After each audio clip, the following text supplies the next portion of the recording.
চট্টগ্রাম নগরীর কাজীর দেউরি বাজারের গলির মুখে ছোট্ট পান দোকানি বাকের আলী গেল ৩০ থেকে ৪০ বছর ধরে এই দোকানে বসেই শুনছেন অনেক নির্বাচনের গল্প। পাশেই চায়ের দোকানগুলোতে চায়ের কাপ হাতে নির্বাচনের গল্পে মগ্ন কিছু মানুষ। নির্বাচনের প্রচার প্রচারণা শুরু হওয়ার পর থেকেই বেচাকেনা বেশি হওয়ার কথা জানান দোকানিরা। নগরীর প্রধান সড়কে তেমন যানবাহন না থাকলেও অলিগলিতে চলছে আড্ডা, হচ্ছে নির্বাচন বিষয়ক যুক্তিতর্ক। এতে একদিকে যেমন আলোচনা জমছে, তেমনি বিক্রি হচ্ছে চা পান ও বিড়ি সিগারেট। ভবিষ্যৎ হোক নিরাপদ, বিনিয়োগ হোক বিশ্বস্ত, আর আমার পছন্দ সল্ট বে। ওয়েলকাম টু সল্ট বে।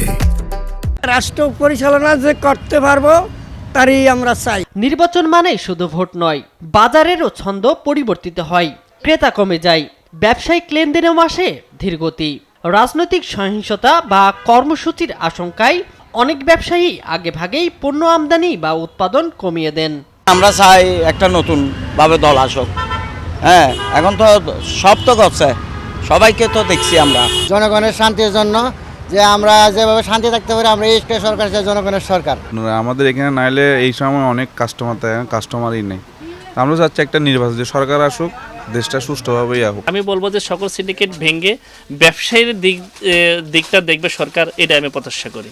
সবচেয়ে বেশি রাজনৈতিক স্থিতিশীলতা প্রয়োজন জানিয়ে ব্যবসায়ীদের আশঙ্কা, শান্তিপূর্ণ নির্বাচন না হলে দেশের অর্থনীতি আরও চাপের মুখে পড়বে।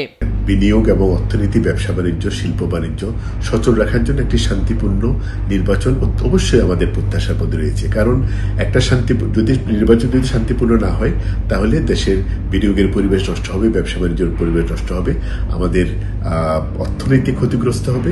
রাজনৈতিক স্থিতিশীলতার ওপর নির্ভর করছে দেশের বাজার, বিনিয়োগ ও অর্থনীতির ভবিষ্যৎ। তাই ব্যবসায়ীদের চাওয়া শান্তিপূর্ণ, সুষ্ঠু এবং গ্রহণযোগ্য একটি নির্বাচনের।